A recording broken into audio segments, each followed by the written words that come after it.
হাদি তো সহজ সরল মনে আসছে, তার পরিপ্রেক্ষিতে কিছুই জানা। সে যে পাশে আজরাইল নিয়ে ঘুরে বেড়াচ্ছে, এটা তো তার মনের মধ্যে আসবে না। সে তো দেশপ্রেমিক, আর সে তো সবসময় বলতেছে আল্লাহ যখন নিয়ে যাবে কুল্লে নাসের জায়গাতুল মউত। হাদিটা কি? আমি বিভিন্ন টক শো দেখতেছি, কেউ এই কথা আলোচনা করতেছে না। হাদি কি? হাদি কেন টার্গেট? হাদির একটা ভয়েস আছে। ভয়েসটা কি? সে কোনোদিন বিক্রি হয়। কার কাছে বিক্রি হয়নি? ভারতীয় আধিপত্য। জহির রায়হান, শহীদুল্লাহ কায়সার যেমন বিক্রি হয়নি, তেমন হাদিরও দেখেন। ভাই বললো হাদি হচ্ছে ইনকলাব মঞ্চ, সেটা কোনো তেমন পলিটিক্যাল পার্টি না।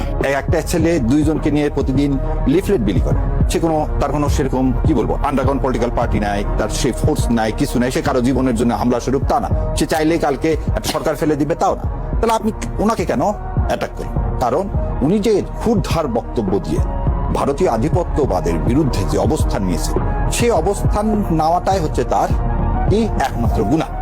আমি বলবো দোষ না, গুনাহ। যেমন আমিও আপনাদের এই বিভিন্ন চ্যানেলে আসি, এসে কি বলি ভারতের আধিপত্যবাদের বিরুদ্ধে বলি, সেজন্য আমাকে কি করা হচ্ছে? গণশত্রু বলা হচ্ছে, মামার হত্যা জায়েজ বলা হচ্ছে। এইটা তার মানে এই গতকালকে ছিল 14ই ডিসেম্বর, শহীদ বুদ্ধিজীবী দিবস।